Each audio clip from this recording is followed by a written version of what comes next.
Good afternoon. It's a Christmas story they'll want to forget in years to come, when the referees decided to stay indoors, and for them there was no Christmas cheer. But Phil's in studio, Phil Binnett, and Christmas makes Phil a happy man. It does, yes, sir. In this story of Scrooge and the refs, we asked the Welsh Rugby Union to come in on Scrum 5 and tell us all about it.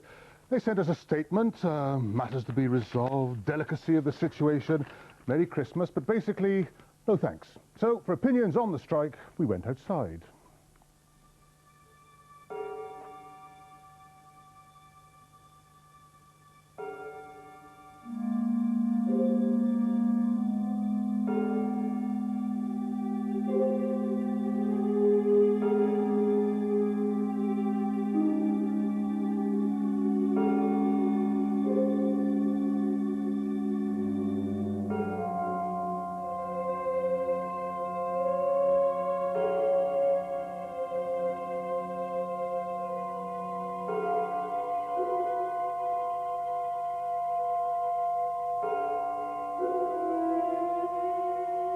I don't want to take this opportunity to have a cheap shot at the WRU. I think we must move forward. But basically, we could have, if the WRU were honest with themselves, and in retrospect, life is easy, this could have been sorted out a lot earlier. The WRU want us to sign contracts, and we have opposed that. What's happened now is, because there was some form of block on that, I think quite sensibly, we've decided to put that on ice.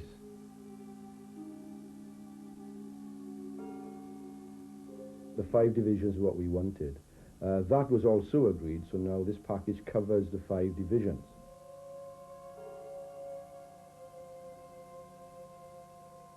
The WRU were looking at the 1st of December. Fortunately, that has also now been sorted out and agreed. So now the package is from the 31st of August.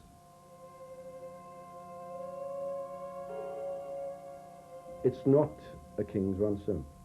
We are looking at the referee for the 1st division will get £125 for taking charge of all the big games there.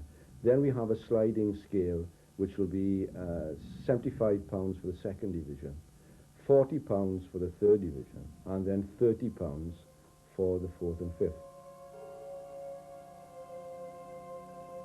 Personally, I believe referees should be paid in this day and age. We are in professionalism. I'm sorry to say it, but that is the name of the game. It's business, and refs want to be paid, and they should be paid.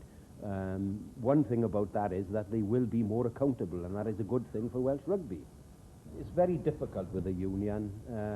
Individuals on there are very nice people, but as a union, they don't seem to get on with people, and it's difficult to get through committee stage to have a decision, and I think perhaps they have eked it out again, taken people to the wire, and of course it hasn't paid off for anybody. It's a sad thing, a sad reflection on Welsh Rugby. We've been very unfortunate in the game in Wales to have one dispute after another. And this particular dispute, we feel, could have been resolved some time ago. We sympathise with the referees, obviously, because in the day of professionalism, they do deserve to be paid on an equal standing with the players, I believe. I think the Welsh Rugby Union this year has struggled, the clubs have struggled, but I think also, you see, we must bear in mind that the Welsh Rugby Union is an elected body, and it is the clubs of Wales that elect those representatives, and we would like to see that continue, I hope anyway. I think an elected person is a very important person indeed.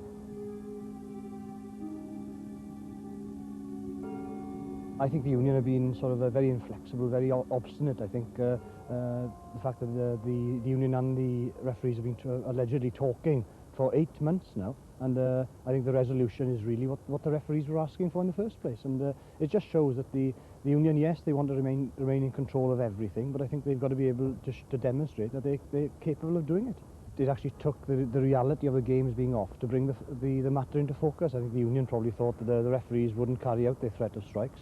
The referees, to be fair, have showed solidarity, and I think the general public really are totally behind the referees. We don't know all the discussions and all the detail of what's gone on, but it seems pretty clear that the union weren't able to deal with the matter in a responsible manner.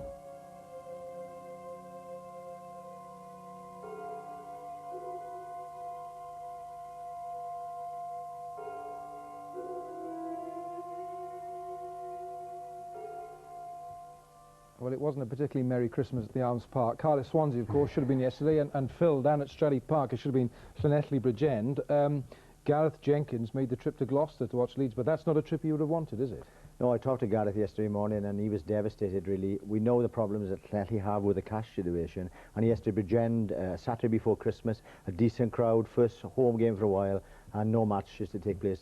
A disgrace, really. One of the most appalling things that have gone on in Welsh Rugby Union over the last 20, 30 years. It is, isn't it? Because I think the repercussions are going to go deep, aren't they? Because the cost of this will be felt further into the season. It's going to have a crippling cost on some clubs. Yes, exactly, and we only need, you know, Alan, for the frosty weather to come, for games to be called off again because of that, and we'll have about 20 matches into the months of March and April, and really, on the smaller club level, I'm president of Welsh Rugby Football Club. Our game was called off yesterday against Aberafon Quins, and we lost something like £1,500. Now, it doesn't seem a lot to the bigger clubs, but that for us is the very money we have to exist on week in, week out. We had a whisper of this strike as long ago as when Aberafon played Bonamine, and it seems it's weeks, it's months ago, and yet it seems to have mushroomed, and there was only silence from the Welsh Rugby Union. It seems they've done it again. It was amazing, wasn't it? Up until about last Thursday, people were saying, is it going to be on? Is it going to be off? Surely, with all these men, a lot of them earning big money in the union, their management skills have been called into, you know, into being this particular time, and I don't think they've handled it very well. In fact, appallingly badly. Do you think that they were just calling the referees bluff, thinking that the referees would capitulate and that everything would go on smoothly? If so, you know, it's another example of how they've misread the situation. I think Gareth Davis summed it up, didn't he? He said the general public are behind the referees. You know, they take a lot of stick. They're there in the middle of the field, you know, and in the professional area, they deserve to be paid, and really they called their bluff, and the referees won in the end. Where do you think the referees stand in this, Phil? I mean, they're standing out for referees as far down as the 5th Division. Do you believe that the referees should get a cash payment for refereeing 5th Division matches? Let me tell you, Alan, I've been lucky enough this year to watch my village club Wellingborough twice in the 5th Division. Those referees in the 5th Division get more stick than they do in the 1st Division. They get the passionate crowds on the touchline, and they deserve, you know, payment. I was at the game yesterday where Peter Blake was refereeing down in Whitland, and he was of the other persuasion. He said, well, if all refs were going to be paid from the 5th down, you know, all the way down through divisions, then he'd have gone on strike. But just because it was going to be the top 5 divisions, he sort of said, no, I don't, it's my hobby, and I don't want to get paid. So even within the referees, there are differences of opinion, but I think it is essential. Majority. I think it's essential that top refs are rewarded for what is now a highly pressurised activity. They can see these boys earning, what, 60, 80, £100,000 a year. They are held responsible if something goes wrong in the 90 minutes. And let's be fair, the referees make crucial decisions which can cost the club thousands of pounds. They take stick. We've seen in recent years, Alan, referees have been abused physically and mentally, you know, and it's getting a harder job. We're all sort of armchair critics. We all know the laws better than the referees. No, I think it's been handled badly. The dignity has been called into question, and really, I think the WRU really needs shooting. Of course, the other point is, Phil, if you pay them, then they will be subjected to even more abuse, because it says they're getting paid for what they do. It's not... No, I just feel that, you know, this, you made a point, this has been going on for months, really. It should have been brought to a head. I mean, we've got guys like Clive Thomas, a very famous soccer referee. He could have come in and said, look, this is what happens in soccer. He's got the expertise. He could have sat in the middle. He could have been the mediator, and I think this all could have been avoided. Absolutely right. Okay, thanks, Phil. Okay, more action now to England. It was the 5th